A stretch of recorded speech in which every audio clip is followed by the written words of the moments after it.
Kia ora, my friends. The peace and quiet is over. Crankworx has landed in Rotorua, and the king with it. Bas van Steenbergen is looking to extend his reign for another year. Leading the race this season again, he's expecting everyone to bow. On the women's side, the Queen race is one for the ages, with 4 contestants battling at the top of the leaderboard. A win today in dual slalom will set the tone for a long week of fierce competition. Rotorua 2022. Are you ready?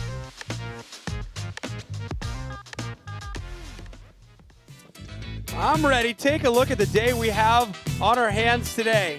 Nice blue skies. We got some wind going, but that's all good because today it's all about specialized dual slalom Rotorua. And man, the stage is set with some characters and some points up for grabs. Take a look at the top. The battle for the Queen of Crankworx separated now by only 1 point between Jordy Scott and Via Verbeek, but Caroline Buchanan and Harriet Burbage-Smith are right there biting at their heels. Day 1 of broadcast competition here today. Stop number 4 of the Crankworx World Tour 2022. I'm going to be your host, Cam McCall, and this is Alan Cook hanging out with me today for the Specialized Dual Slalom.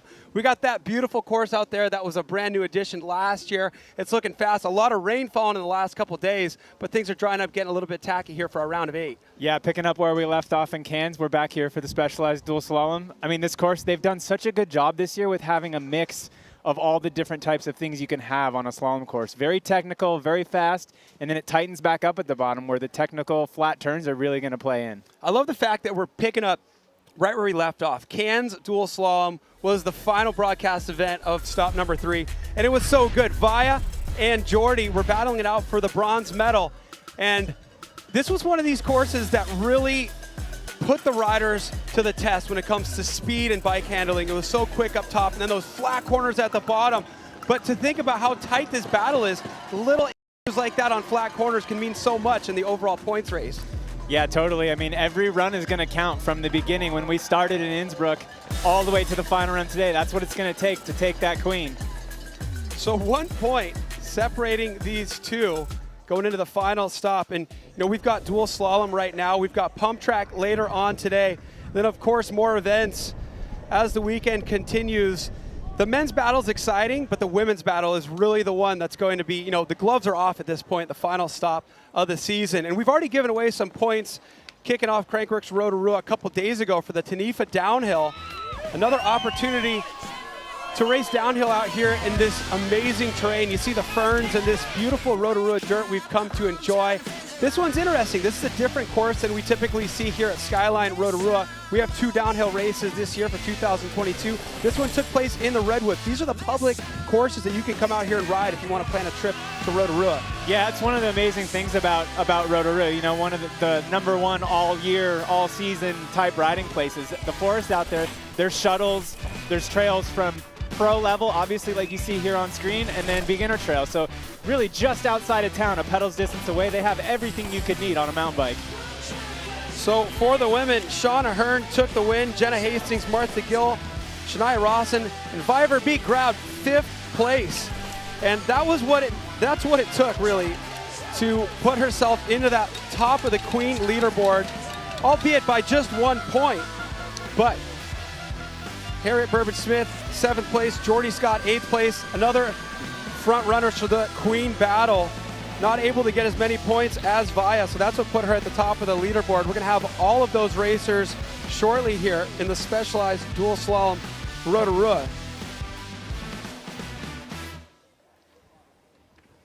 There will be more champagne sprayed in an hour and a half or so as we take a look at our course here for the Specialized Dual Slalom Rotorua. We talked about the wind a little bit. You see it on camera there. And we have some data, 15-mile-per-hour wind, 24 kilometers an hour. That is far too much wind for slopestyle. That's why we're excited to be kicking off day 1 of broadcast competition with dual slalom. The women's competition is going to look a little something like this. We just looked at those top 4 names in our overall Queen of Crankworx hunt. You're going to see those names on these brackets. What's standing out for you, Alan? Well, you know, if we're talking about the Queen, you know, I'm looking at Jordy and Via, the number 4 and number 3 qualifier, with Martha Gill actually coming out on the number 1. So they're a little behind, but they're going to be pushing each other all the way. You can see they're pretty equally matched on this track. Here we go. Second place qualifier there, Harriet Burbage-Smith's been in top 4 all season so far, so this is going to be a good one. All right, don't go away. Specialized dual slalom Rotorua starts right now.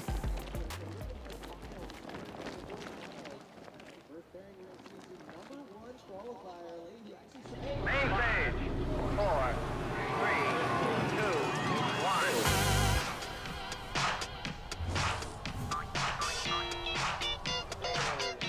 Let's mount up.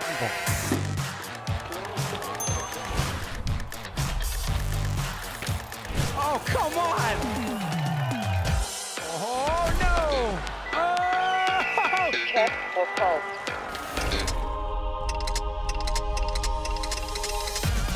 You have got to be kidding me! Come on!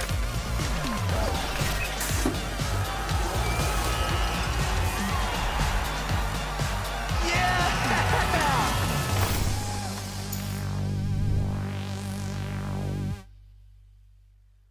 Well, I'm stoked you're here joining us here, mountain bike fans of the world. Stop 4 of the 2022 Crankworx World Tour.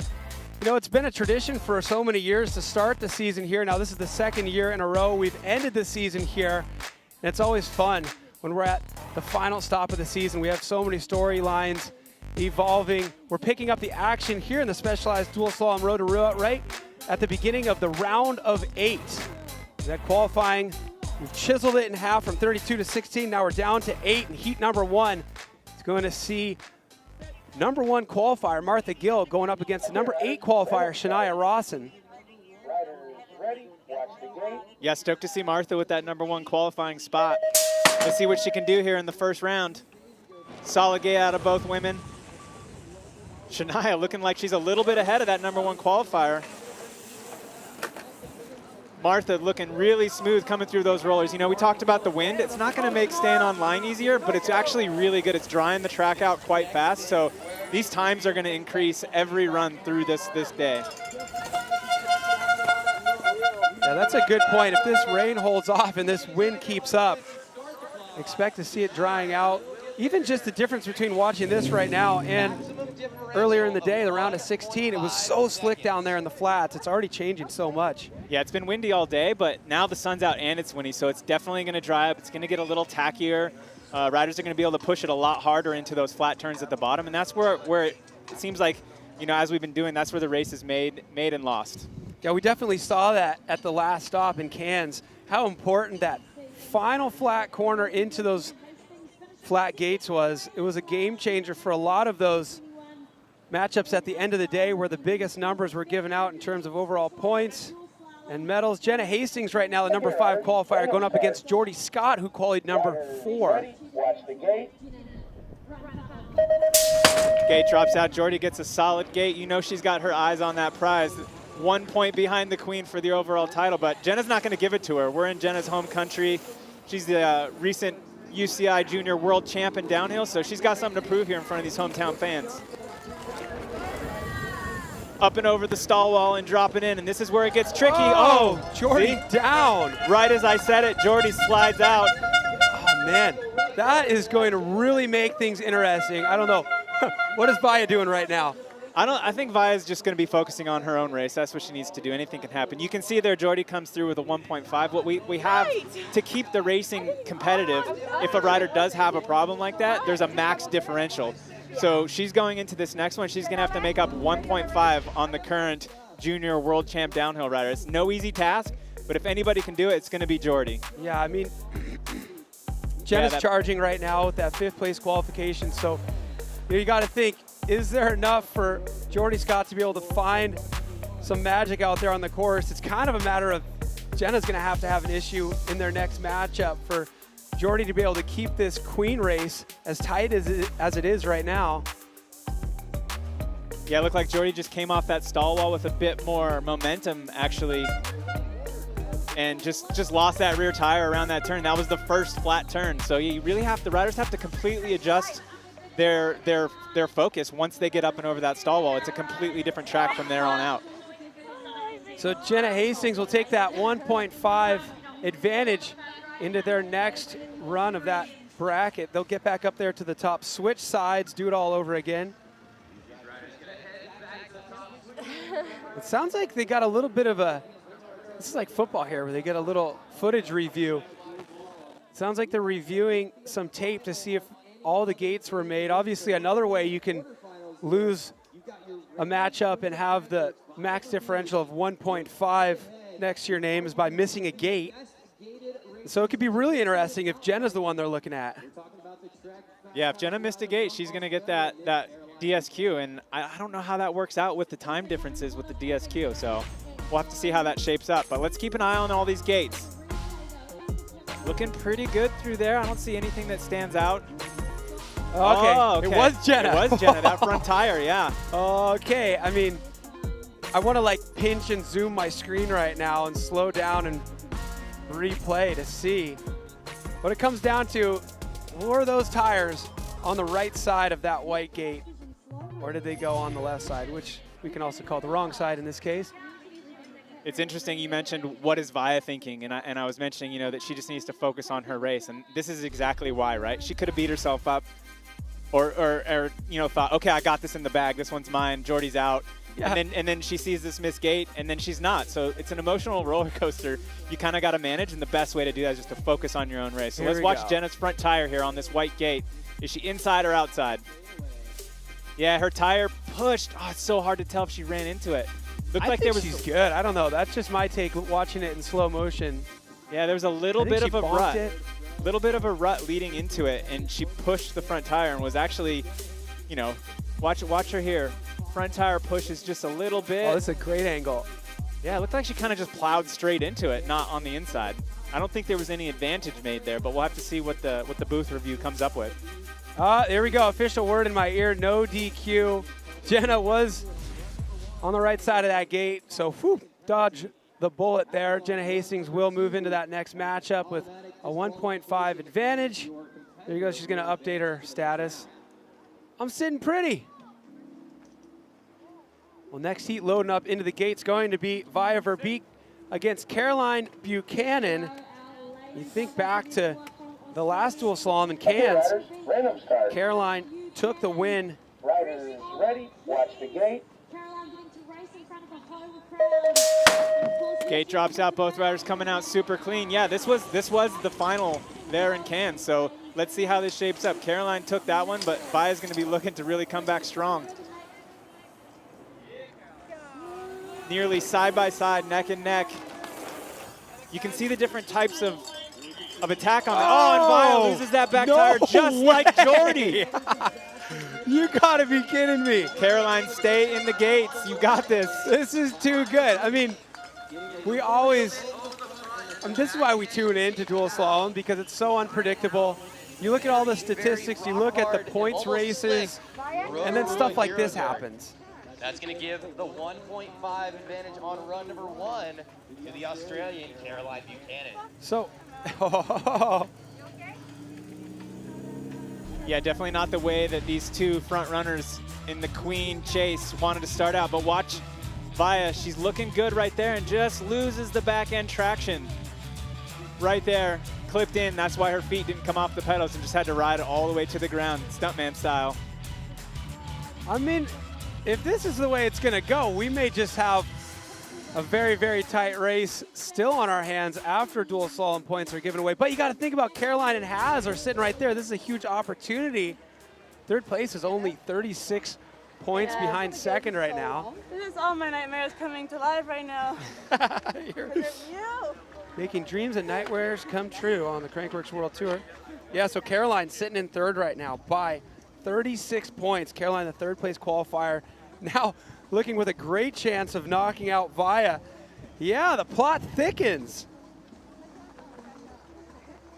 Yeah, it ain't over till it's over, especially in dual slalom.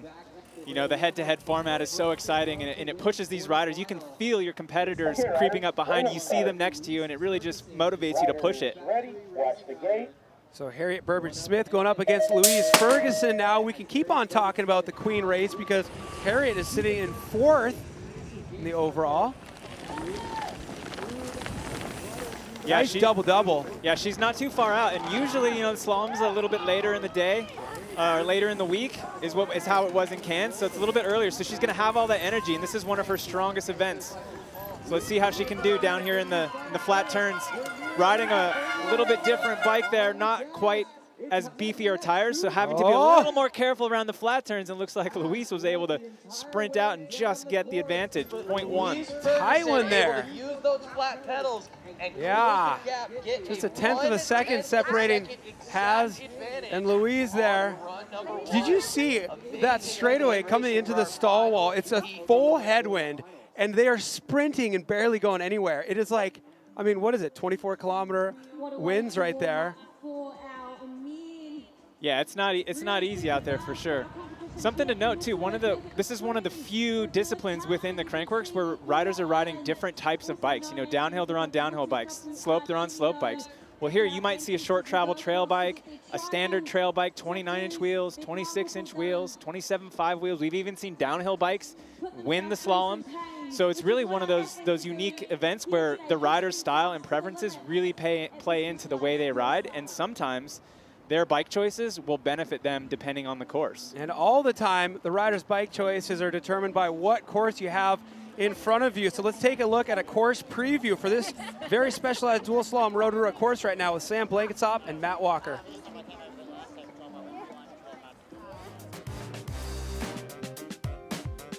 This is the Crankworx Rotorua dual slalom course preview. Let's make it count. Here we go, and straight into the first few corners. It's all new course for this year. Oh yeah, baby, loving it. Over the rollers. Yeah, pretty loose, pretty sketchy. Oh, bit of an extra roller in there now. Into the store wall. Woo, sick. Love the stuff. Flat turns. But I've cut the grass off so it's straight dirt. Pedaling, pedaling, pedaling.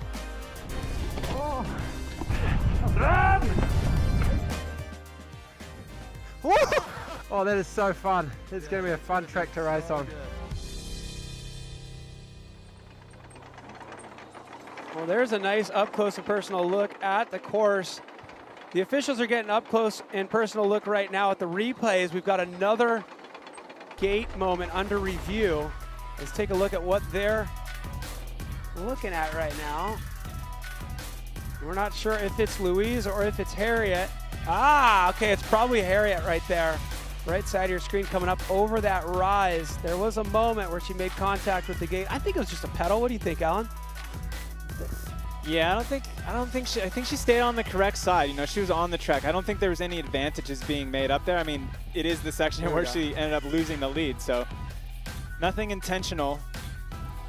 The back tire, I think the back tire is what they're looking at. It does look like it goes, kind of pops over it.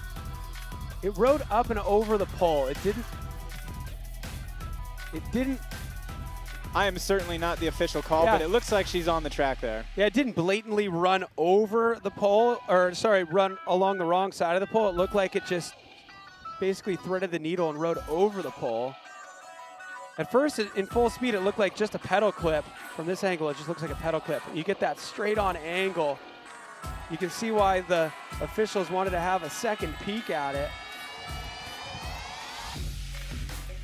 Oh, I caught right there, actually, maybe how she lost that lead in that final sprint. Her front tire went a little wide around the inside rut and was actually pretty lucky to bring it back, Harriet. Yeah, it's so hard for these riders when they come over that stall wall. It's completely blind. They cannot see the next turn as they're going up. And all of a sudden, once they're over the top, they need to have their front tire pointed directly in the right spot because the ruts are only tire wide. And if you're outside or inside of that, that's how you're going to slide out. Whoa, okay. So I just received word that is a disqualification there for Harriet. They decided she did miss that gate. That was like the one heat so far that seemed straightforward. Yeah, nothing straightforward. This is the specialized dual slalom, keeping us on the edge of our seat. All right, so now time to move things over to the men. Taking a look at the brackets right now, the first thing I always do is I look at the top, I look at the bottom, try to see who the top two qualifiers are. We got Bas van Steenbergen qualifying first, Sam Blanketsop qualifying second. Obviously, you're following Bas van Steenbergen closely because he's leading out the king of Crankworx points. The next closest competitor to him is Thomas Lemoyne, who's 53 points back, but not competing in this event. We do typically see him in pump track and slopestyle. So an opportunity right now for Bas van Steenbergen to extend that lead if everything goes his way. But if we learned anything from watching the first little bit of the women's event, a lot of crazy stuff's happening. Expect anything. So right now, Bas going up against Sam Gale. Gate comes down, Baz with a huge snap. One of the things that stands out the most to me about Baz is he gets pedals in where no one else does. In turns, all the way around turns, and he's always on the pedals before any other rider. And you can see it, whoa! You can see it almost biting him right there. He came out so fast he wasn't able to stay on the ground in that roller. Nice job recovering. We can see Gale hitting some gates there. It's so technical down in those flat turns because they're not flat anymore. Now there's a rut, and if you're, like I said before, if you're not perfectly in that rut, you're gonna have issues.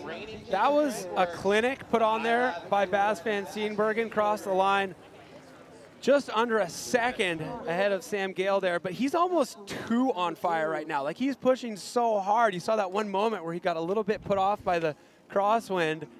He looks so strong. We're going to talk a little bit later on about his month between events here and how he spent time training. But man, look out. That guy is on fire. We got the next heat loaded up into the gate. Thomas Slavic, a former king of Crankworx, going up against the 4th qualifier, Matt Walker. Random start.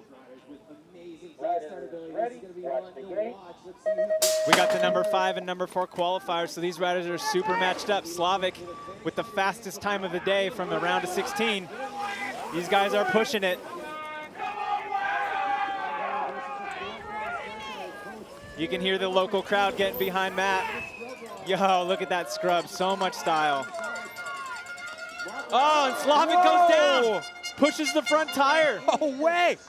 So, we've the been rider saying it. with the fastest time of the day so far, Thomas Slavic posted the fastest time in the round of 16, takes a digger. He's gonna have to deal with the 1.5 when they get back up to the top and switch courses.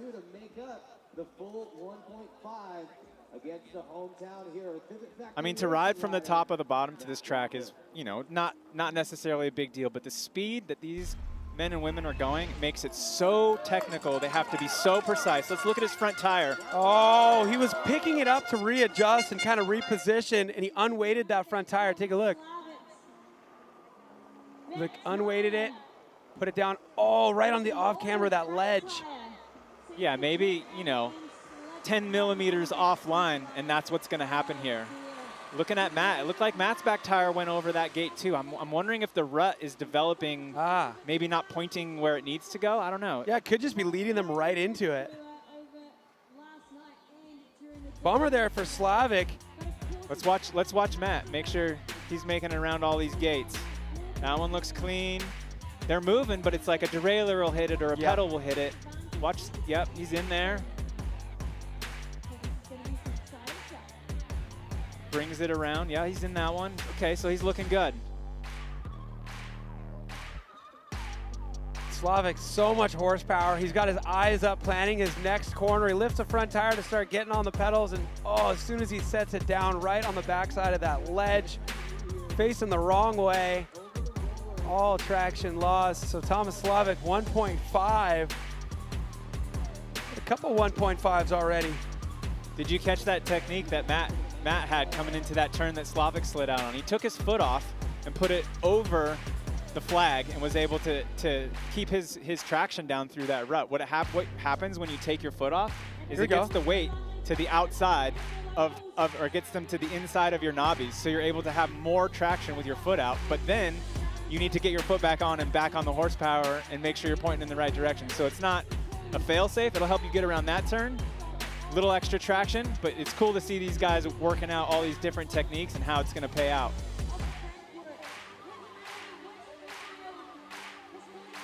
Yeah, look at that foot off there, just over. Yes. Oh, I love that. And that's getting his weight to the inside of the turn, and that's giving traction to those corner knobbies, and that's how he's able to stay so tight. And then Slavic, unfortunately, pops out right there with that front tire sliding out. Sometimes slower is faster, if that makes any sense. So, next heat, loading up into the gate now. It's going to be Ed Masters going up against Jackson Frew. Oh, so Matt did. His back tire did miss that gate. Same gate that Haz was DQ'd on. Brutal. Surely, like, because that's what this happened to Haz as well. It felt fine. So maybe it's just like the way that. Really?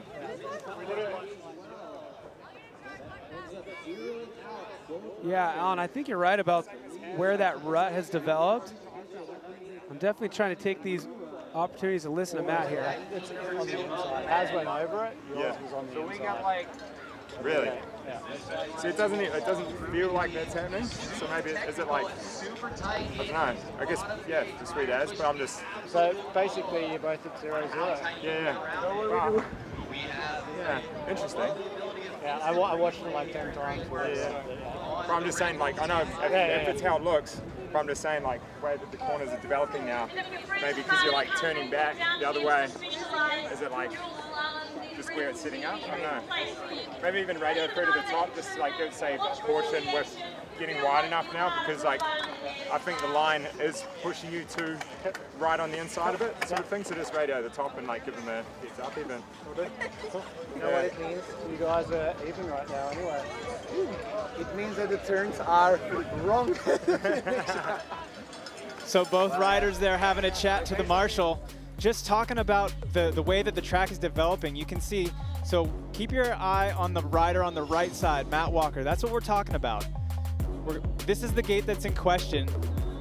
You can see his back tire popping over, but what they saw in the replay was just on the inside, and what Matt was explaining is it didn't feel that way. He didn't feel offline. So what they're trying to figure out is if it is indeed the line that's causing the riders to go on the inside and over that gate.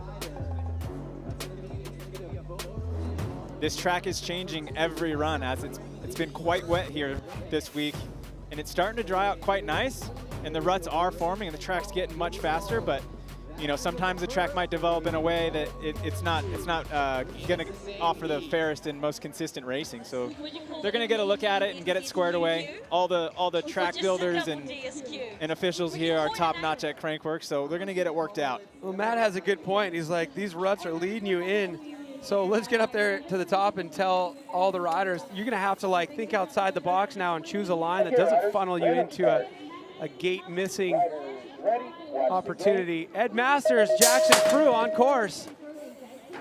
Yeah, Ed Masters, definitely, I don't know if I'd call him a dark horse, but not somebody you would think of for slalom, but he's no stranger to the podium in this event. Here he comes, riding a more traditional, little bounce heavy.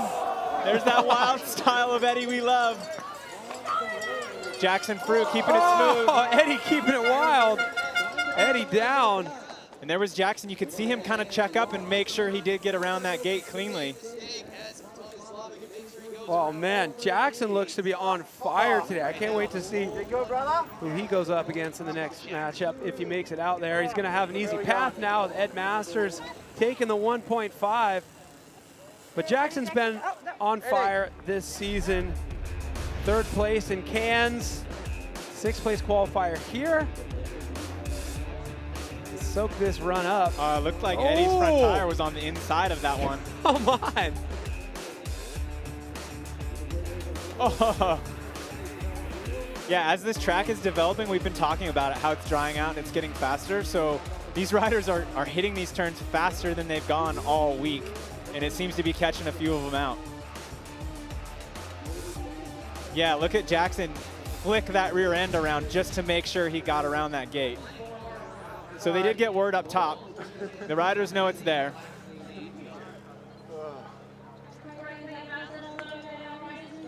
Don't count Eddie out. No matter how loose that run was, he can always surprise you. Everybody's riding on the edge as well. We may see some of these matchups where riders trying to upset a 1.5 may see the other rider crash, and then you've got a real interesting situation on your hands and opportunity for some Cinderella stories. Dylan Crane, 10th qualifier, going up against number 2 qualifier Sam Blankensop. Yeah, Dylan Crane all the way from the United States going up against the New Zealand hero that is Mr. Blankensop. Both riders looking incredibly fast. Blankensop with a slight advantage up and over the stall wall. And here we are into these technical flat turns. Blanky loses the front end, but he's stable to stay just ahead and on track. All the riders keeping it clean. What a race. Super tight matchup. 0.056. They are basically tied. That is no time at all. That's a blink. Again, 0.056, the advantage on run number 1. That was fun. I don't know how to go down. Which one was it? The first game? No, the second one. Second. Oh, yeah. I don't know how to miss the gate, too. Is there just no riding there anymore? Nah. Yeah. It was good, and then it just went, whoop. Yeah. Goodbye. Well, this is just the tip of the iceberg for competition today. Don't forget, local time here, 7:30 p.m. We're going to be doing the pump track race live right here on Red Bull TV. We got the what do you call it, the double hitter? Call it a double hitter. Double header. I like It's like when you go to the cinema and then you kind of sneak over into another movie afterwards. Yeah, that's what today's all about. We got slalom and pump track for you. Not to mention, most of these riders were on the course this morning doing downhill practice, so lots of bike riding happening here today. Double feature Thursday. What a way to start the last stop of the Crankworx World Tour this season. Here we go. Here we get to see those 1.5s play out now. Martha Gill, the 1.5 second advantage over Shania Rawson. Martha Gill just needs to keep it smooth in this matchup. Look at Shania charging. Yeah, Martha, the fastest qualifier. She knows she has that 1.5 advantage, so she just needs to keep her rider right next to her. Keep her in sight. You don't need to beat her. You don't need to push. Just keep her right there, move on to the next round, and keep going. Such an easy scenario to make a mental error, though. But Martha Gill holds tight there to the back wheel of Shania Rawson. Shania will hit the showers, and Martha will keep on her quest of delivering on the promise made when you qualify for all that pressure associated with that big number 1.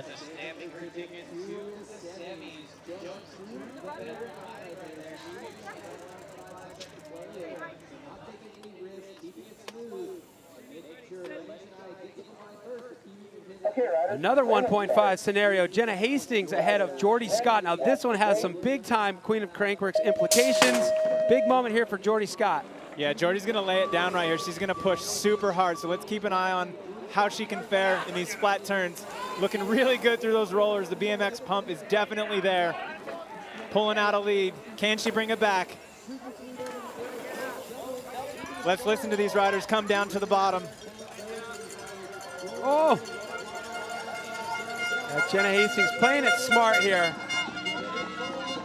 Oh, the last opportunity there for Jenna to make a mistake. Nope, it's not going to be for Jordy Scott. She will settle for somewhere in the 8th place range for points. We're going to have to see how that shakes up. Obviously, your qualifying position plays into what position points you get for the Queen overall. But Vaya will be in the next heat loading up in the gate right now. She also has a 1.5 to deal with. Yeah, you hear Jenna talking about it. Riders really have to check up, and it's so mentally challenging to know how hard to push and how slow is too slow, especially when you have someone right by your side. You can see them out of the corner of your eye. You know that you're on the clock. It's happening. So let's see if Vaya can save her slalom race here, and put her and Jordy in a bit of a chase. Well, tires are always important for your bike setup here at Dual Slalom. Let's take a look at what Vaya is running on her bike here in our Maxxis bike check.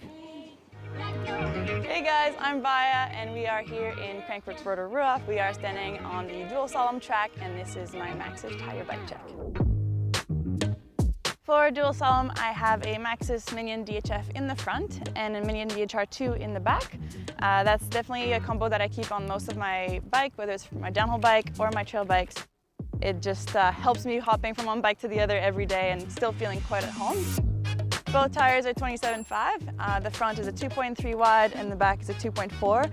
And I run pressures quite a bit harder because I do have good knobs for good grip on the track, but I do also want a high rolling speed, so they are pumped up at 30 psi in the front and 34 psi in the back.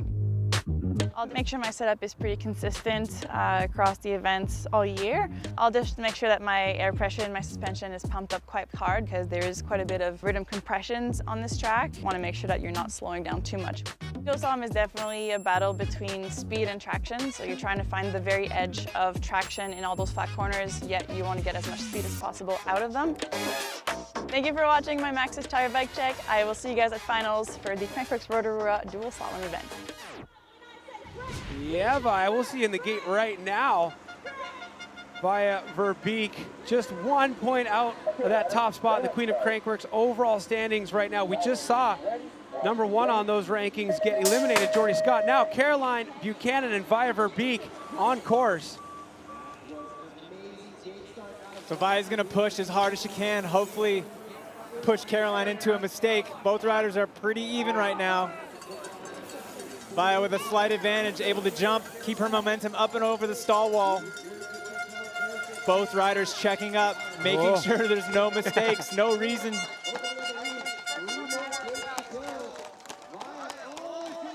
And it looks like Caroline's gonna be able to take the win and advance to the next round. So Caroline hanging out in 3rd place in the Queen overall right now, 36 points back. 1st and 2nd place in the Queen overall, now eliminated for competition. So this is exactly what Caroline was hoping would happen here.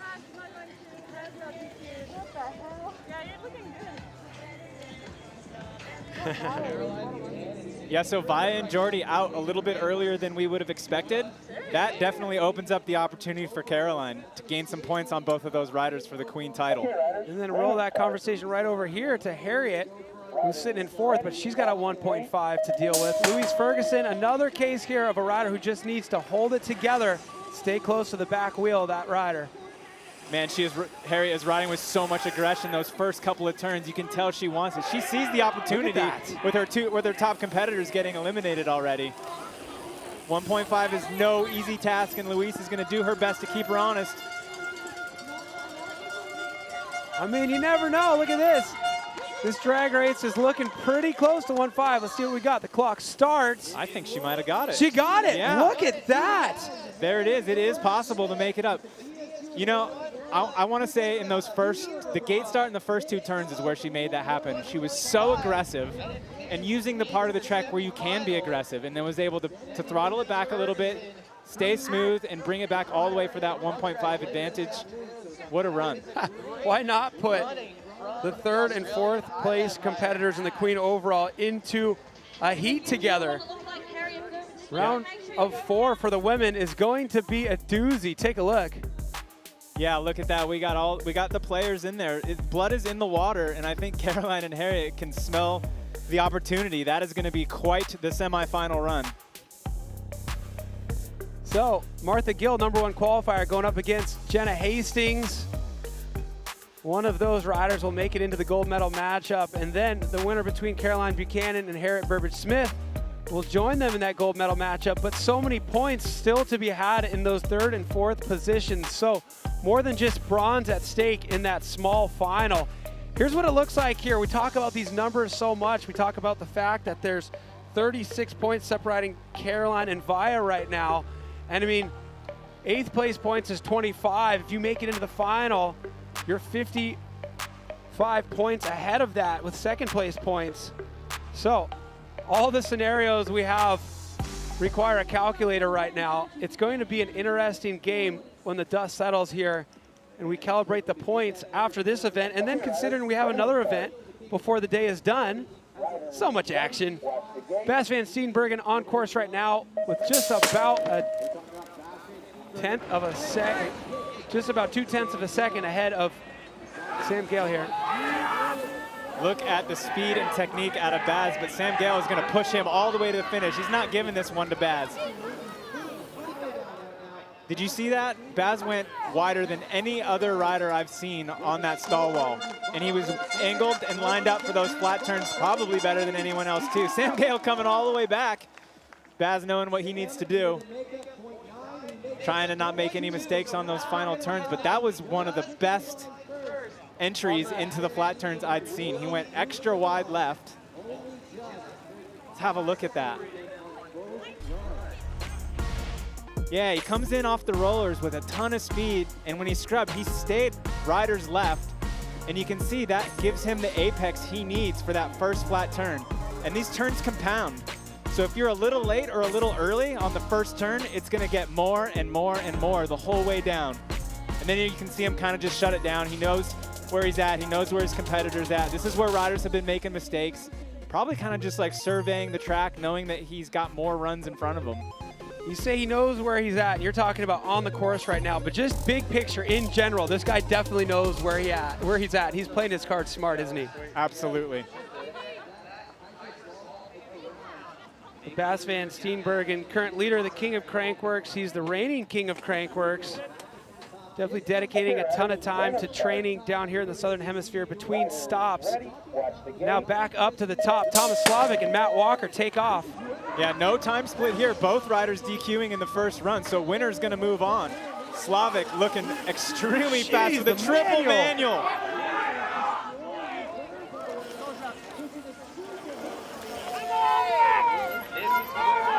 Slavic with a little bit of an advantage, but Matt's got a little bit bigger bike that might be a little better for these flat turns. He can see it. They're coming down just around the corner. Matt doing everything he could, just barely getting around that final gate, but Slavic is going to take the win. Slavic moves on. Pretty exciting racing here today. This track is developing nicely and giving us exactly what we want to see. Holy shit, that was tight. Yeah. Nah, it's good.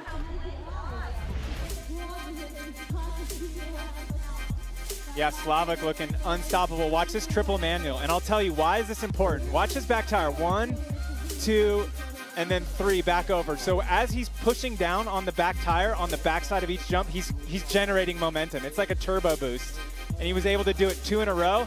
And look at how much speed he had coming into the stall wall, blasting halfway down it. He also with a really good apex into that first turn and carrying it all the way to the bottom. Let's take a look at Matt Walker here on the second to last gate. No, it was the last gate. Yeah, he made it around. I mean, to think that we've seen now 2 1.5s accomplished, that's what Slalom's all about right here. That speaks to a well-designed track as well. So Thomas Slavic now, still the fastest time of the day, 26.1. We thought after that crash, run 1 there against Matt Walker, that may be the last we'll see of him for the day, but no, he's going to be able to carry that torch of fastest rider of the day into the round of 4. He'll go up against Bas van Steenbergen. That will be a good one. And now Jackson Frew and Ed Masters square up against each other in the gate. Ed Masters has a 1.5 to dig himself out from under. Gate drops out Jackson with a great start. These guys couldn't be on more different bikes. Eddie on a 29er trail bike, and Jackson on a really small, short travel, more slope style bike. Eddie's moving. Eddie is moving. Airing out the stall wall straight into the flat turns. Jackson just staying consistent, knows he's got that 1.5. Keeping the pressure on Eddie. Looks like Eddie missed a gate there, but he had nothing to lose. It was all or nothing for him on that one. Good job, boy. Jackson Frew rolls through. Of course, Jackson took the bronze at the last stop in Australia. So when we talk about the track changing, to put perspective on it, the track is changing in a big way. It's getting faster. And when they're going faster, it's like the turns are getting tighter. So as they're coming down, imagine coming down a track blind that you don't know how tight the turns are going to be. Essentially, with them actually getting faster and faster throughout the day, that's what's happening. So they're having to stay on their toes. They're having to be real particular and real precise with everything that they do. Oh, Jackson there. Looked like he hit a gate. I didn't see if he was inside or outside, but I don't think it's going to make much difference because Eddie missing that one there. You know, the way they've been calling missed gates leading up to this point, that would definitely have been categorized as a missed gate. Doesn't matter, though. At that point, you just leave it all out on the table. Go for the jugular. But Jackson Frew holding tough right now, looking to get back into that podium contention.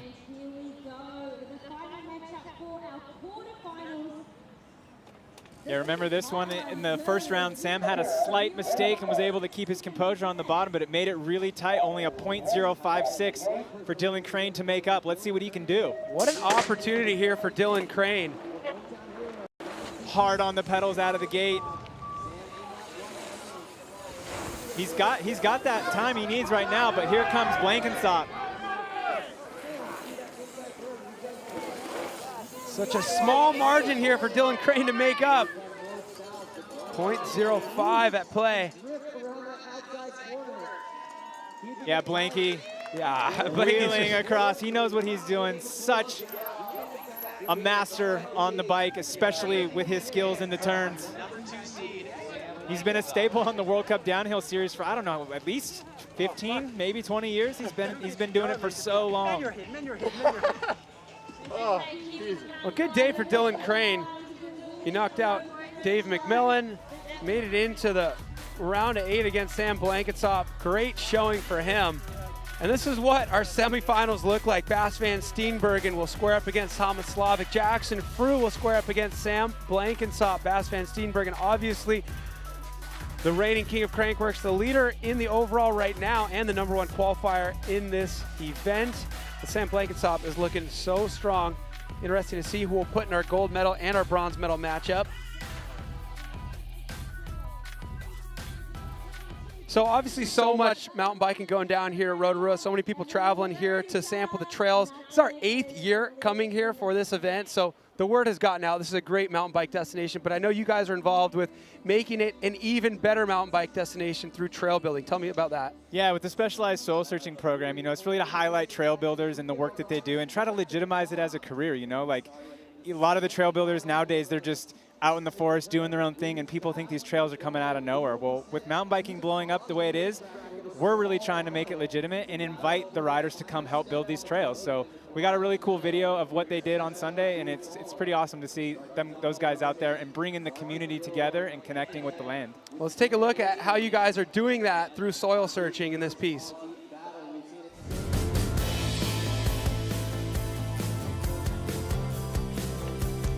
We're in the Redwoods at Specialised Dig Day. We're here today as a small little thank you to give back to all the trail builders that make your weekends awesome. We're going to get as much done today as what would normally take, 4 or 5 people months. Pretty special.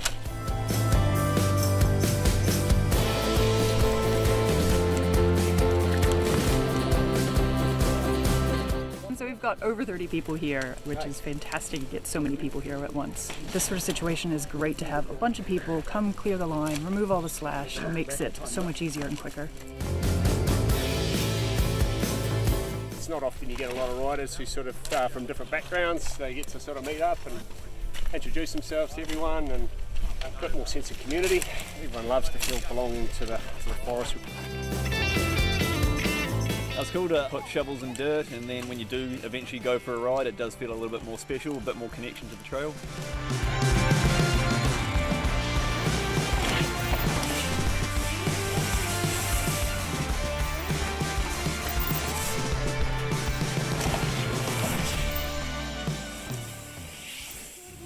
Yeah, super cool. I mean, we're in a unique situation. That Redwood Forest, it is a working forestry forest. So it's really the uniting factors of the forestry and the riders themselves. You know, we're allowed to build the trails out there, but we got to get out there and do it. I love it, right? More mountain bikers means we need more trails, and we got to hail the trail builders.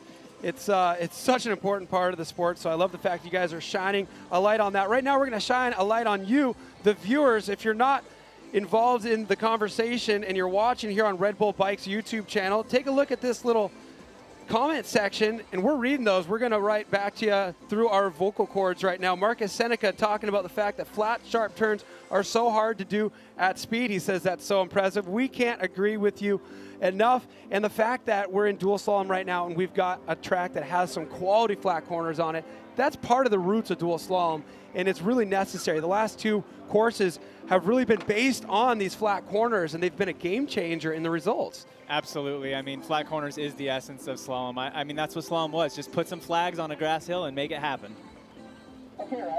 I mean, at home, if you want to do a slalom race and brush up on your skills, that's all you got to do is put some of those construction flags in the ground and work on your flat corner technique until you get to the point where you're riding fast enough to battle it out on the Crankworx World Tour, like Martha Gill right now, the #1 qualifier, going up against the young Kiwi, Jenna Hastings. Jenna looking strong. Yeah, you can see Jenna getting a little caught up in the headwind. Case that double, lost the momentum back.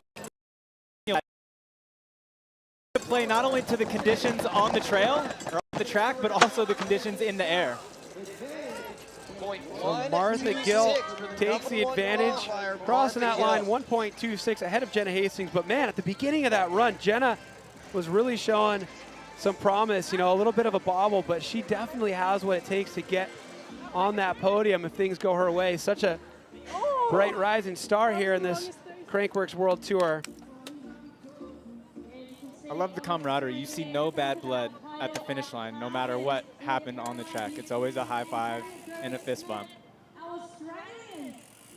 Well, if you think back, this is a familiar sight right here. We saw this just a month ago in Cairns. Caroline Buchanan lining up against Harriet Burbage-Smith. It was the gold medal matchup in Cairns where we saw these two riders face off. Yeah, this track was so fast and both riders were on all day long. Such a good week for Caroline, coming off of the pump track win and able to close out the weekend with a win in slalom right there. And let's not forget as well, a big part of the story in Cairns was the fact that Caroline Buchanan was coming off a crazy shoulder injury, barely any time to rehab. She got back on that bike and onto the top of the podium in dual slalom. Now here she is lining up against that same competitor. This is run 1 here of the semifinal matchup. Let's see who gets the advantage. Yeah, this final matchup, but this is also for the Queen of Crankworx. Both riders in contention and their 2 competitors above them are out of the race. So let's see what they can do. Riders stand pretty even up and over the stall wall. They're looking dead even into these flat turns. Harriet having such a good run on her last run. She made up that 1.5, so she's coming in with some confidence. So close there. 12 hundredths of a second there. What can you do in 12 hundredths of a second, Cam? Perfect flat corners, hopefully. That's what they're hoping. Yeah, blink of an eye there. It's going to be a drag race between Haz and Caroline when they switch sides, but Caroline, a little bit of an upset there. You know, she isn't the faster qualifier, yet she's posting the faster time right now. Harriet Burbage-Smith, a little bit of work to do, but that's going to be a tight one. We got Bass loading up in the gate. Bass is going up against Thomas Slavic, who just clawed his way back from that 1.5 differential after his slide-out crash. We got a couple kings in the gate right now. 2016 was the year we saw Thomas Slavic earn the crown. Bas van Steenbergen did it last year. And it's not an easy task. You see these names here and you don't see multiple years alongside. So Bas van Steenbergen looking to make it 2 years in a row for the King of Crankworx. And it takes full-on 12-month dedication to be able to compete in all these different disciplines. Yeah, one of the things I like the most about that graphic is, you know, it doesn't really highlight one specialist or one category of riding. It's not consistently a downhill or a trick rider that's winning that king. You really have to be an all-around rider to take that title. Such a good point. Well, once a king, always a competitor. Thomas Slavic ahead of Bas van Steenbergen right now in this matchup. Both riders looking incredibly fast. Coming into these flat turns, this is where it's going to get tricky. You just don't know what's going to happen. Baz coming on strong. I think he's just ahead there. What's it going to be? That's a tight one. And another race. 0.037. These are unbelievably close races. Baz was able to bring back maybe a quarter or half of a second there on those flat turns, those last 3 turns. So he's looking really good. Talk about horsepower. You get these two in the gate. Yeah, a lot of watts between those two combined coming out of that gate.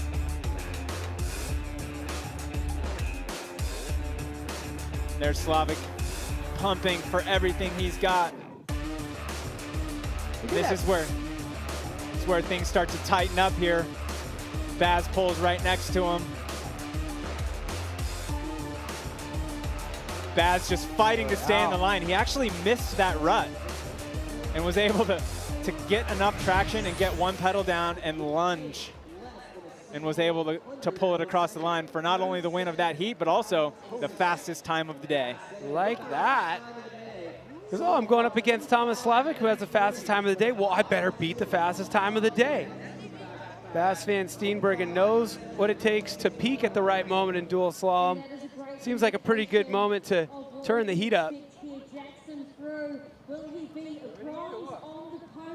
Jackson Frew loading up in the gate right now, definitely making a run at those fast times of the day, holding on to the 4th and 5th fastest time so far. He's going up against Sam Blankensop. Yeah, both riders are going to want to lay the power down here, pushing it.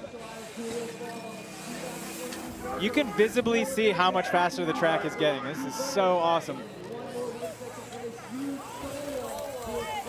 Oh! Unintentional fast plant there for Jackson Frew. Oh, that was an unbelievable final section out of Jackson, and it all started on that final roller. The only roller that's in those flat turns. He did something that I hadn't seen riders do. You can pump the backside of any jump very easy, but there's a few people that can actually pump up certain things. It's one of these things we used to see back in BMX, riders that could air 5-6 feet higher than any other rider, and they can actually pump up the transition. And Jackson rocketed out of that turn, pumped up and the backside, and was able to gain a bike length in that flat turn. Playing that little bike toward its strengths, isn't he? Absolutely. It was almost like, I don't know, he had like a rocket or something. So much acceleration and not much there. All that skill coming through and making it happen. And of course, Blankensop finding those opportunities to pedal even when the wheels aren't on the ground. But there's a look back at that save moment there for Jackson Frew. Scrubbed so hard, had to take the foot off. Yeah, I think that maybe got him excited. Right there. There you go. Is where he shot out of that turn and was able to accelerate. Sometimes when you make that mistake, you get angry. And sometimes to go fast, you got to be mad. That's a perfect little way to describe that slow motion moment right there. You see the mistake, then you see the motivation, the fire lit immediately. Yeah, and you could see him tense up across the finish line out of enthusiasm. He was so stoked to be able to pull that off. So Jackson Frew taking that advantage over Sam Blankensop, earning every millisecond of that time. He went inside it.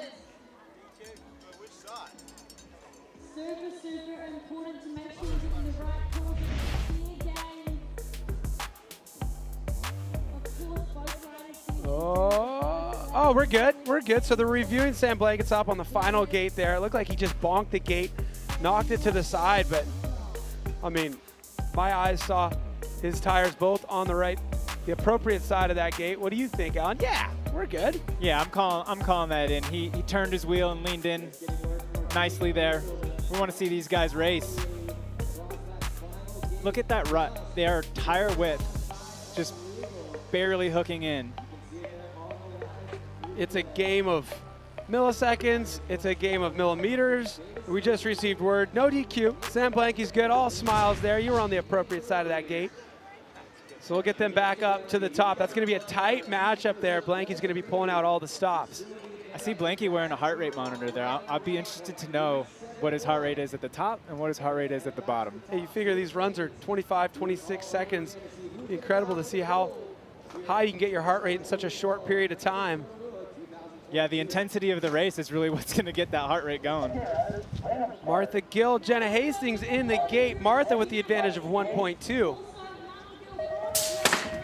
Yeah, Martha's been nearly flawless all day long as the #1 qualifier, winning nearly all of her heats, doing everything she needs to do.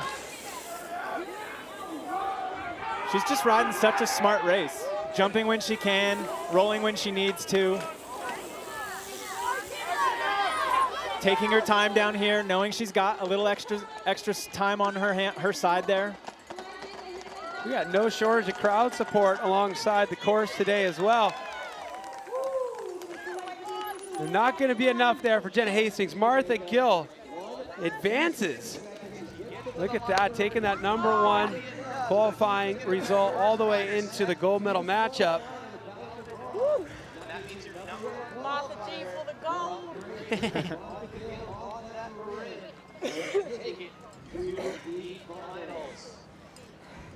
I flat-landed that tape. Yes, here we go. Harry Burbage Smith against Caroline Buchanan. Been talking about it all broadcast. They are 3rd and 4th in the Queen of Crankworx overall. And look at this, only 0.12 of a second separating them. Caroline Buchanan has the advantage. Watch Haz in these first 2 turns. This is the side of the track where she was able to make up that 1.5 in the previous round. Can she do it against Caroline Buchanan here? She's got less time to have to make up, but Caroline is not going to give it to her. Haz is looking so strong, though. Little mistake out of Caroline, rolling that jump, but she's staying on track. Let's see what she can bring in. Both riders completely on the edge of traction.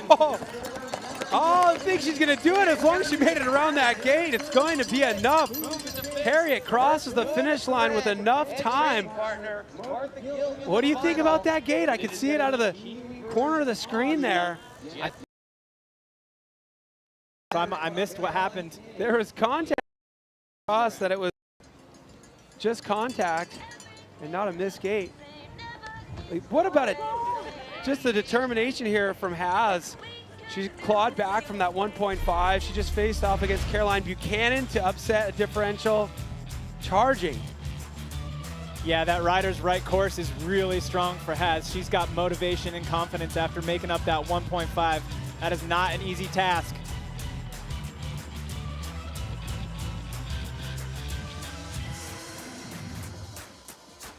You notice Harriet is so much lower. I don't know if it's just the decrease in wind, but she was so much lower in that double-double section. She was actually having to pop a bit for it in earlier rounds, taking so much more speed. It comes down to that gate start and just a strong top section, but she's pushing through and carrying so much more through that double-double now.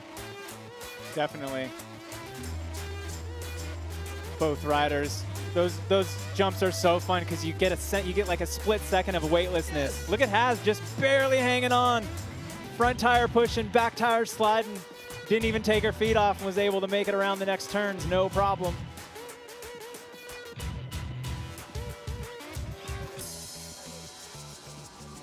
Harriet, it's been a crazy day for you. We've seen you push through some big time gaps that weren't toward your favor. What's it like being in the gate knowing that you have a 1.5 and just a deficit of 0.12 of a second in that one and be able to push through and get that advantage? It's pretty good. The track seems to be getting faster. Yeah, I was just smack talking with Louise, and so I'm ready to do the same thing with Martha. We're in the final together, so looking forward to that. Good stuff. We've been tracking the Queen of Crankworx overall all day, and you're sitting there in 4th place, so a lot of points out there hidden on the course. Good luck finding them. Yeah, thanks, guys. Cheers.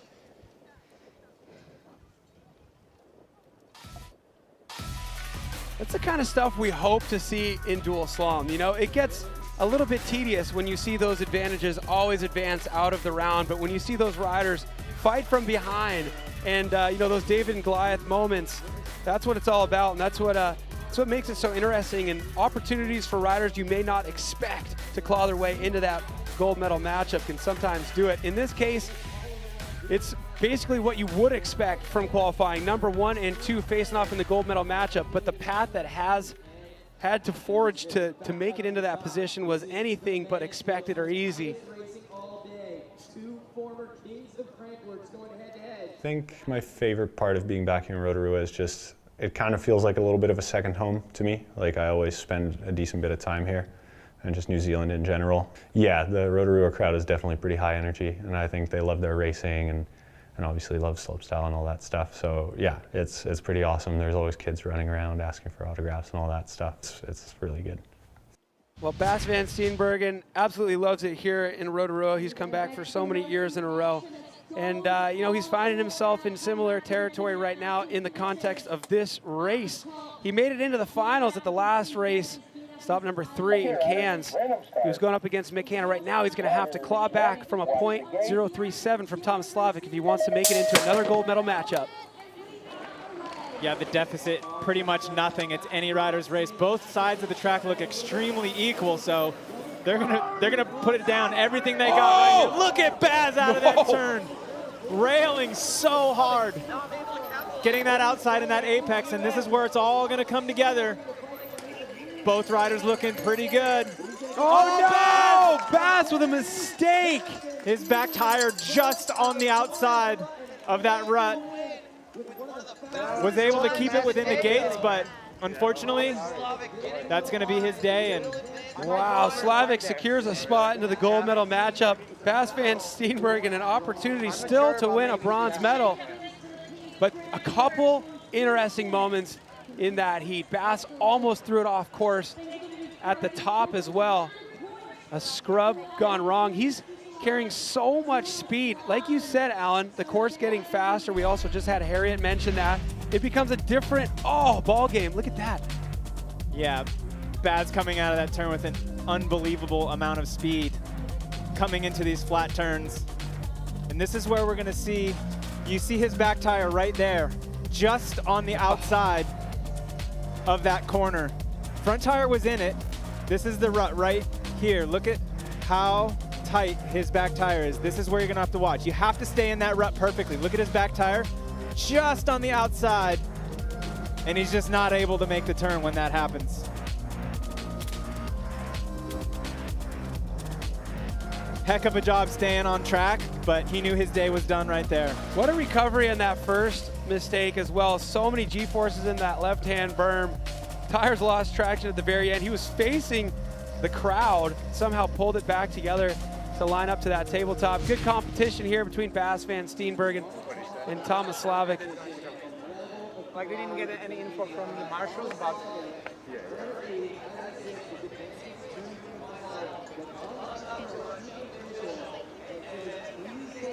Oh man, you know Baz van Steenbergen wanted to win this one bad. Qualifying first. He's gonna have to salvage this mission now and hope for those third place points. Oh, it sounds like we got another review going on, Alan. Interesting. Yeah, I was focused on Baz. I didn't see who it might be. Okay. Or where it might have happened. But yeah, here we are again, right? This is slalom. Anything can happen. This is one thing that slalom didn't used to. I mean, we didn't used to be able to look back. It was basically one person's viewpoint of it, and that was gospel. Now we're able to slow down and take a look at what the officials are looking at now. So I'm going to keep my eyes on Baz, and you watch Slavic. Looks like Baz is a slight lead. Both tires getting around that gate. Slavic is close to that gate. Oh, man. That was straight over the top, and we've seen one of those turn into a 1.5 already today. Yeah, it's hard to call that one. I can't be the one to call that. Great angle, though. Come sure. on, why not? Here we go. So he's in. Yep, front tire's good. Back tire's good. Yeah, we're good. I think what we need to pay attention to is where the bottom of the tire is. As long as the bottom of the tire is still in the track, then that's in. And what's happening is these riders are going so fast and creating so much momentum. They're leaned in and they're just tapping these gates. So the judges are trying to make sure that it's all legit. They just decided Slavic's all good. Didn't miss the gate. Moves into the gold medal matchup, sends Baz van Steenbergen into the bronze medal matchup, an opportunity to get those third place points. And we're back up at the top right now. Jackson Frew, Sam Blankensop. The advantage belongs to Jackson Frew. It's just .37. I know Blanky's capable of anything, but I'm going to have to walk the line and say Jackson is probably the rider to watch right now. He's building so fast and steady, looking so strong throughout this entire race. He's getting faster nearly every run. And that little bike is really working. Yeah, look it. He's got a 2 bike length lead. I don't think anybody's done that on Blanky yet. Shutting it down a little bit, making sure he's going to get around these. And here comes Blanky right back. Like I said, don't count him out. Oh, no! Blanky missed the gate. Obviously, we're all looking at Jackson Frew now because he's on the ground, but Yeah, did he get around that final gate? Blanky had to bunny hop that gate. So yeah, that's what's really going to be the story now is with my eyeballs on Blanky, what happened to Jackson? Were you looking at Jackson? Yeah, he went a little wide on the second to last turn and tried to hop around the gate, very similar to how Matt Walker did. It's basically a Hail Mary to try to stay on the track.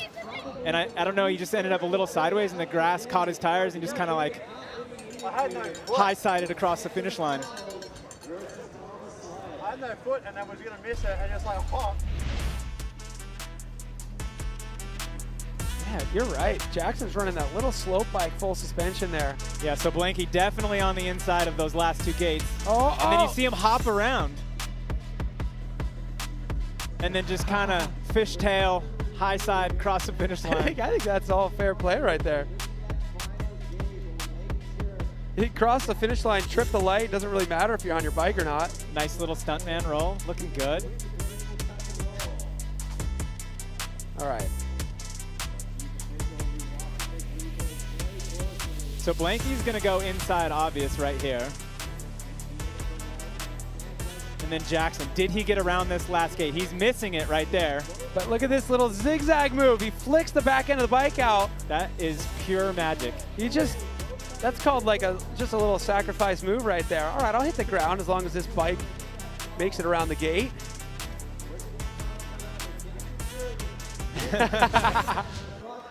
So there we go. There's the official word. Jackson Frew will advance into the gold medal matchup. He'll be going up against Thomas Slavic.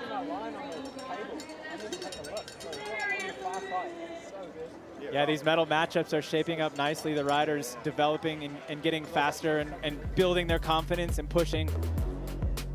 So good one for Jackson Frew there, making it into the gold medal matchup. He made it into the bronze medal matchup the last two stops. So steady climb of the ladder there for Jackson Frew. Bas van Steenbergen relegated to the bronze medal matchup. He'll go up against Sam Blankenstop. But look at this. The former king, Thomas Slavic, fifth place qualifier, opportunity to win this thing here. Like that, 5th and 6th in the gold medal matchup. Here's what it looks like for the women. This is what you expect there, 1st and 2nd into the gold medal matchup. Martha Gill going up against Harriet Burbage-Smith, and then Jenna Hastings and Caroline Buchanan will battle for the bronze. And they are in the gate right now. Leopard pants of Jenna Hastings. Caroline Buchanan on that white and red Trek. Here we go, gate drop. So Caroline in the bronze medal round, she's gonna be pushing, trying to get as many points as she can towards that queen.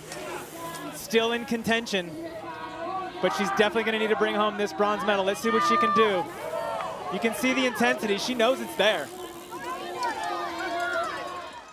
Jenna catching up a little bit, slight little slide out, but a nice recovery out of Caroline, staying in those ruts. It's gonna be a tight finish here. Oh! Jenna crosses the line first by 0.36. Way to go, Jenna.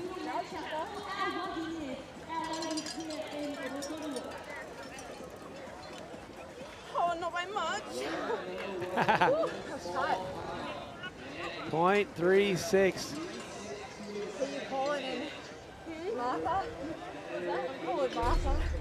Oh, yeah, they're placing bets. Yeah, they're placing bets on that gold medal matchup here in the women's rounds. Caroline's got Martha's number. Yeah, Caroline about 2 bike lengths ahead here. But like we've been saying all day, it's like 2 different tracks. You know, what happens on the top is one thing, and then sometimes it all bunches up and it's just a whole nother race. Look at them now, side by side. Every inch and millimeter matters. Both riders as precise as possible.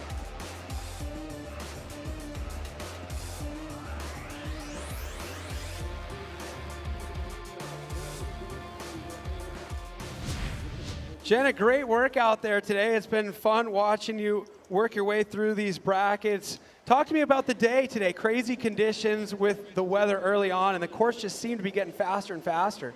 Yeah, I think it's definitely got faster throughout the day with those bottom corners, man. No words, they're difficult, yeah. Right on. What are we going to be able to expect to see you competing in for the rest of the week? I got pump track later tonight, and then downhill I think is tomorrow now. So just those 2, yeah. Big day for you already. You're not done today. And who do you have your money on for the finals? We heard you having a little convo there. I reckon Martha. There we go. Yeah. Well, we're going to have to see how it plays out. Thanks for taking the time. Thank you. Yeah, no pressure there, Martha. Both her competitors are calling her for the win. That's a safe bet. She's won nearly all of her matches, and the first place qualifier coming into this final. It'd be interesting to see what the fast times of the day for the women look like. Make our own predictions here. Look at that. We got some seagulls.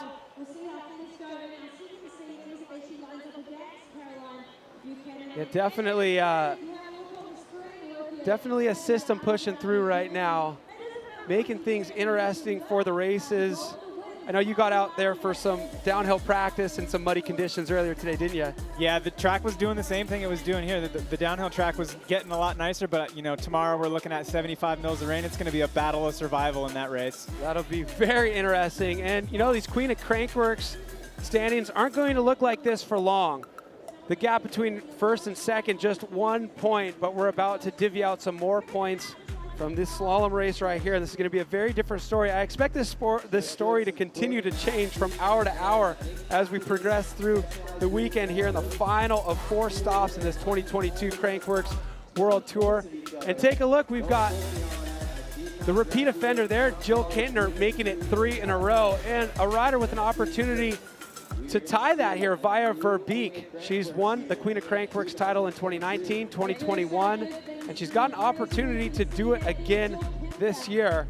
But the competitors are not making it an easy dance for her. No, neither are the tracks. These things are so technical. You have to be so precise, and it's been a long season, you know. So could it be a third? The triple 3 here in Rotorua. All right.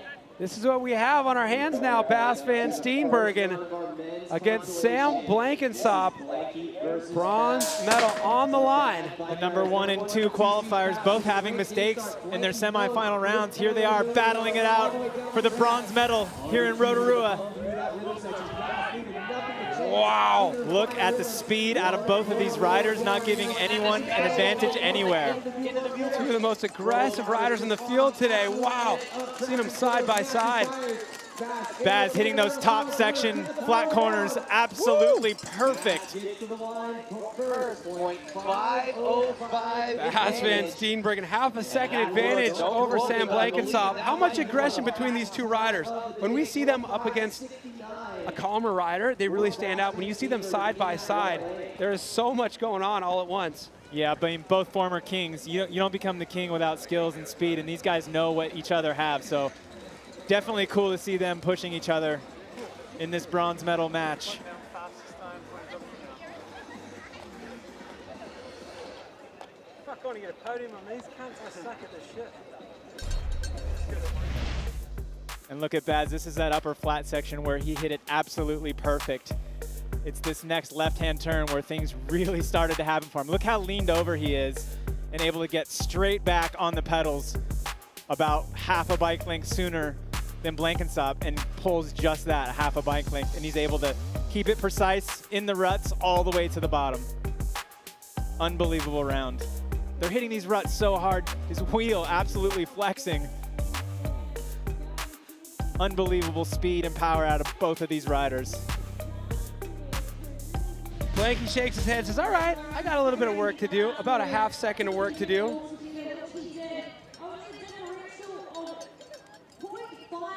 There they are. Gold medal matchup here for the women. Martha Gill, the number 1 qualifier. Harriet Burbage-Smith, the number 2 qualifier. Run number 1, gold medal matchup. Harriet with a solid gait and a little bit of an advantage out of the first 2 turns. This is not the course where she made up that 1.5, but she's carrying that momentum and confidence into this entire track and really putting on a clinic. Martha about 2 bike lengths back, making mistakes, has the pressure on Martha, but here they are, they're pulling side by side, and Haz goes down. Wow! That trail bike that Martha had was able to hook up, and she was pushing Harriet so hard. That shorter travel bike just wasn't able to hold traction in those turns. But hey, she's heading back to the top for round 2, and she's already made up 1.5 on that same side today. So it's definitely not over. Now she's going to have to do it against the #1 qualifier. No big deal. No big deal. On the other side, the way you rest,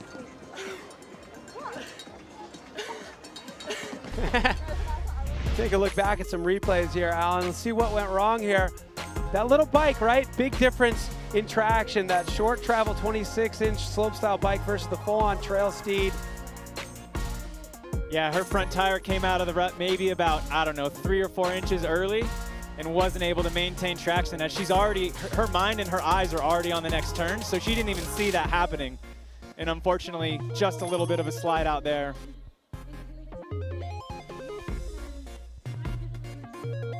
Man, this course is looking so good. I want to take some laps after this maybe. Looks so fun now.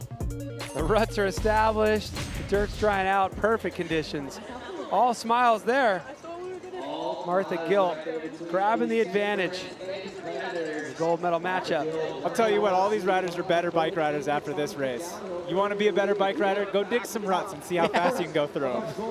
Thomas Slavic, Jackson Fruit. One of them is going to take a gold. One of them is going to take a silver. Run #1 of our gold medal matchup is underway. Number 5 and 6, not the normal competitors we would see in the gold medal matchup, but this track and these conditions, diabolical as can be, both riders looking unbelievably fast. Jackson staying so low on that table and getting about a 2 bike length lead. Slavic, panic. Oh no! Slavic is loose. And there's Jackson. Keep it steady, buddy. Keep it steady. I mean, Slavic recovered, was able to hold it to 1.1, but Jackson threw absolutely flawless. Like, all right, we're talking about advantages of bike setups, disadvantages of bike setups. Frew is running that short travel slope bike, but he hasn't set it up absolutely perfect. It looks like it is hooking up. He's getting into the travel. Doesn't seem to be having any issues with traction, and man, he's able to flick that thing around on a dime. Yeah, in the last couple of rounds, his aggression has gone through the roof. I don't know if it's the track developing You see his back tire, it did not touch. It looked like he was manualing, but he only touched part the way down that first roller. Yeah, that's the classic tap manual. That's a World Cup BMX move right there. Jackson pedaling before he's even got the tires back on the ground. And look at Slavic. Panic rev. About to go OTB, but was able to manage and stay on course. And actually, I think he caught up a little bit in that moment when he did that. He was pushing so hard, right? And then didn't check up afterwards. He's still hard on the gas. Look at Jackson, though. Hips and the weight over the outside pedal. Eyes in the next turn. I mean, so much skill and aggression. Friends at home, skip all the YouTube videos telling you how to corner. Just watch Jackson Frew. Just replay this heat a handful of times. If you're a visual learner, you will be better.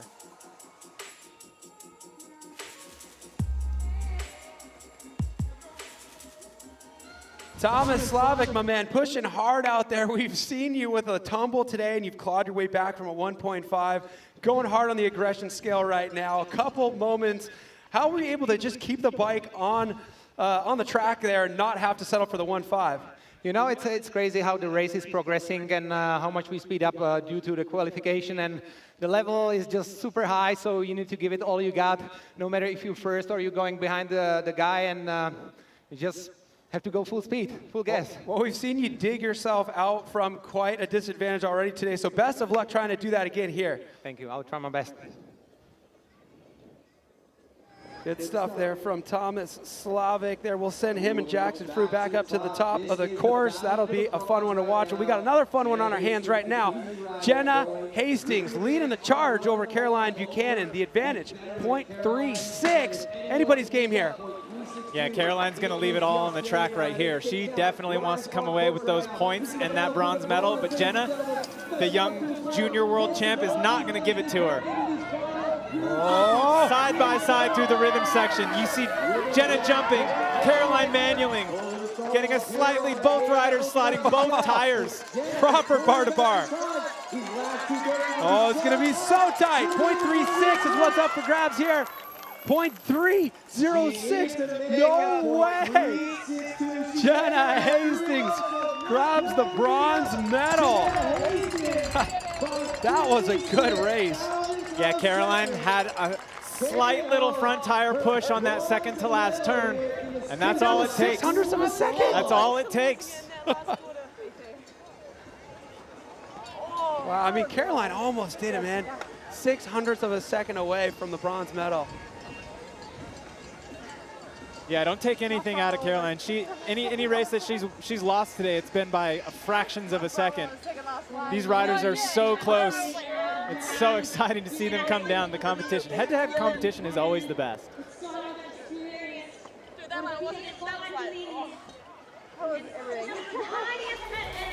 Well, Jenna backing up. She was the silver medalist in dual slalom here just last year. Now she's grabbing another one for the trophy case.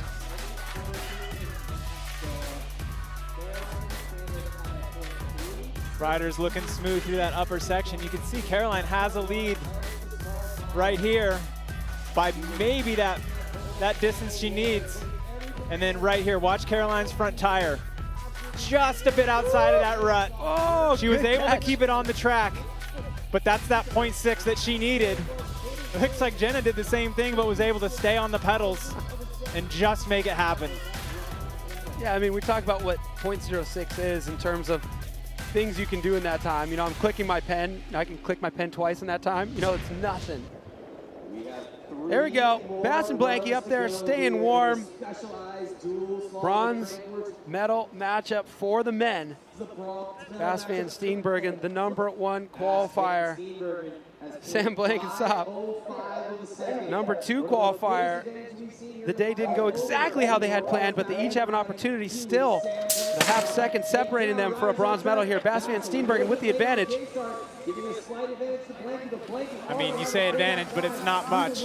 Blanky's going to do everything he can to push Baz into a mistake, but look at Baz. Okay. Unbelievable through that section. Bass needs to be smooth on this black lane. Get all the way around. Oh, here comes Blanky. 0.1. Look at that. Bass van Steenbergen holds on to that bronze medal. Flawless run right there. Man, I don't think racing could be any better. It is back and forth. It's unbelievably tight. Because you smoke me so much, I just get so flustered. You see that? He talked about being flustered. That's awesome. You can get inside your competitor's head and push them into making mistakes. That is one way to do it. That's one way to spend 25 seconds right there, right? Like, that is making the most of 25 seconds. Killer competition here for the bronze medal between Bass van Steenbergen and Sam Blankensop. Bass, the reigning king, grabs those third place points, adds them to his tally.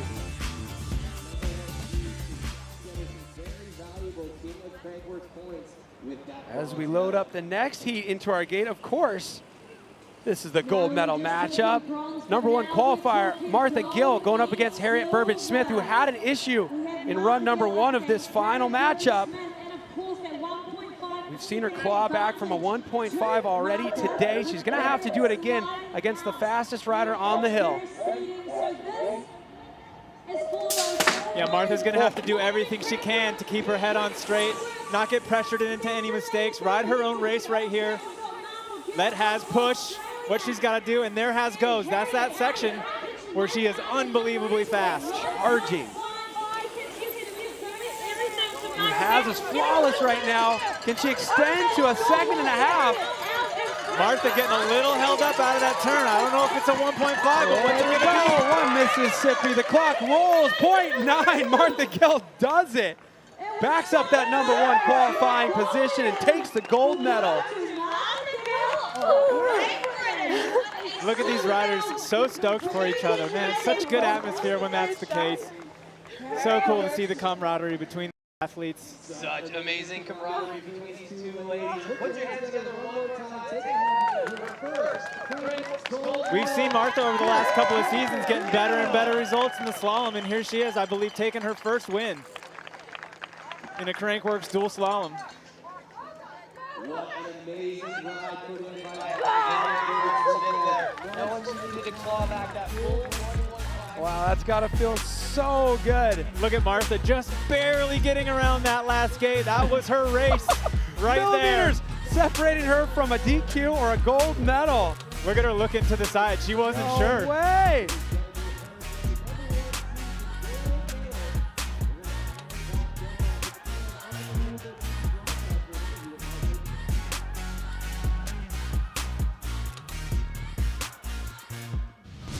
Martha, just a year ago, you stood on the podium at the lowest step. Now you're going to be at the very top for your first Crankworx gold medal. What does that feel like? Well, I'm just so stoked. I think this course suits me, and I just was having so much fun the entire time. So, yeah, pretty stoked. Martha, amazing race from beginning to finish. I got to ask you, though, when your front tire was pushing out of that last turn, and you saw Haz right in front of you, and you looked to your left, were you looking for the time, or were you looking for a DQ? Did you know you made it around that last gate? I wasn't too sure, yeah. I was pretty on the limits at that last part, and I didn't know if it was enough time. And yeah, I looked over to see if I'd made the time, and yeah, my wheels felt pretty close to the gate as well. It was a game of millimeters, a game of milliseconds out there, but you came out on top. Congratulations. Thank you so much. Ooh, there we go. We got some quick calculator work going on here. Let's take a look at the updated Queen of Crankworx standings. Yeah, it's getting even tighter. There's a bit of a shakeup, but look at those top three now, how close they are. The top four, how close they are. We were looking at the points that each event can give, so it's still anybody's game in the Queen overall. We have plenty of events here and plenty of points to be won. I mean, 4 points between second and first, 26 points between third and first. If that's not a tight matchup, I don't know what is. We still got more racing to go after slalom for the pump track, but we still have more racing to go in slalom right now. We got a gold medal to give away for the men. Jackson Frew in the gate against Thomas Slavic. Here's how run number one went. Yeah, run number one, riders both pushing it to the absolute limit. Frew with a slight advantage. Now keep your eyes on Slavic. This is where things started to unravel for him. So much speed and almost OTB right there into the flat section. Not quite on line getting in there. He ended up sliding out and getting that 1.5. Not quite a 1.5. It's a 1.1, I believe. So, you know, it is possible, but Jackson Frew is so on fire today. But with the aggression, he's also pushing hard, and we've seen it is a 1.5. All right, you got it. Gotta get myself a calculator. Here we go. Jackson Frew with a 1.5 over Thomas Slavic. Gold medal on the line. This is it. Jackson's race has been building all day to this moment. He needs to ride a smart race, keep Slavic right in front of him. He knows he's got that 1.5. Just do not get forced into a mistake. I mean, Slavic pushing everything he's got. Oh, issues for Frew. Both riders a foot out over the scrub wall. Oh, he caught back up so well. Look at this. Jackson is on in those ruts. Wow. Unbelievable. I thought he was throwing it away there for a second, but he holds on and grabs a gold medal. Jackson Frew doing it up, taking that 6th place qualification result all the way to the top step of the podium. Yeah, on this track at the speeds these riders are going, there's no given heat. You got to stay on point the entire time, every corner, every jump, from beginning to finish, no matter how much advantage you have.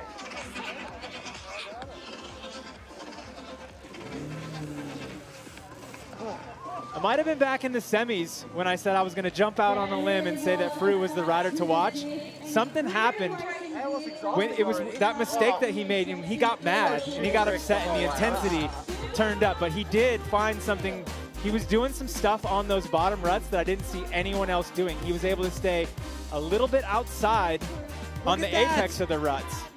Look at that line there. Oh, Slavic almost off the track. And then look at Frew with a fast plant out of the scrub and able to stay on track. I mean, that worked to his advantage. We saw a different angle of that, thinking that he was in the middle of a mistake, but he definitely used that foot out to his advantage, just kept it off around that right-hand gate. Jackson Frew grabs that gold medal. We have him right now. So Jackson, 4th place in Whistler and Slalom. You were on the podium with a bronze last stop in Cairns, and take a look at where you're sitting right now. What's it like to be at the top step of the podium here in Slalom? Oh, it feels incredible. I'm pretty speechless at the moment. I've been kind of fell in love with slalom this year as we started in Innsbruck and kept going through, and made it a goal that I really wanted to check one off coming into Cairns on this stop. So to to get one done, it feels really, really cool. Awesome, Jackson. Heck of a race. Well, man, it might have been in the semis. I saw a little mistake out of you, and all of a sudden, intensity exploded out of you. And since then, you've been absolutely perfect. Can you tell me that moment? Like, what was it? You looked like you got angry, and it just happened. Yeah, I mean, anytime you go up against any of these guys who make this top 8 or even top 16, you've really got to bring everything I had. And I really hadn't felt that good on this track. I'd been struggling, and I think that really lit the fire once I saw that I'd lost a bit of time. I think it was to Blinky and made a little mistake. And I knew I just had to throw everything at it, and I think that first run with Slavic was really cool, and I was so nervous for that last one. Well, awesome job, man. You did it. I saw that intensity, and it clicked. Congratulations on the win. Thanks, guys. Way to go, Jackson Frew. Look at this. He's put himself king of Crankworx overall standings. He's got 546 points now to Bas van Steenbergen's 633. Thomas Lemoyne is just watching those top two scoot away from him, but don't worry. Pump track is coming up later tonight. We do have slopestyle on Sunday. Plenty of opportunities for Thomas Lemoyne to answer back to Jackson Frew and Bas van Steenbergen. The day is young. The day is young. The week is even younger. Man, I'm so excited to watch this week. Good stuff. So pump track kicking off just in a few hours. It's going to be 7:30 local time. Make sure you do not miss that because the story is going to continue to evolve. We got all the best riders in the world out here. It's a great place to finish off the season, isn't it? Absolutely. And I'm not trying to spoil anything, but that's one of the coolest, most fun-looking pump tracks I've seen at any Crankworx. I'm pretty excited to see this one go down. All right, can't wait to watch it. Hopefully we got Jackson Frew back out there. I know Bas van Steenbergen will be there. I hope that you will also join us. We've got the times at the bottom of the screen right now, 7:30 local time here. Get your iPhone out, go to the world clock, figure out what time that is for you. We got to thank you for joining us out here at Dual Slalom. We hope to see you in pump track. But before we leave you, I want to ask, who do you have on your little fantasy Crankworx wish list for pump track? Man, I don't know what it is, but I saw something click for Jackson. I think he's going to be a threat tonight. I'm going for Lemoyne, man. I got to represent and support my slopestyle brethren out there. I know he's watching those guys just climb the ladder and extend the lead, and is just chomping at the bit for the opportunity to narrow that gap. So I'm looking forward to introducing the rest of the cast of characters we have in all the different disciplines here at a Crankworx festival. Best part about the festival is you're rubbing elbows with the stars here. Come out, get an autograph. If you're not lucky enough to be on site with us here in beautiful Rotorua, New Zealand, make sure you join the conversation on social media. Follow at Crankworx, use the hashtag Crankworx. Get yourself all psyched to go ride your bike. I don't know if there's snow falling where you're watching us from right now, but nothing wrong with building up all of that enthusiasm for when the season comes back around. We got prime time dirt down here in New Zealand and a handful of days left of competition for you.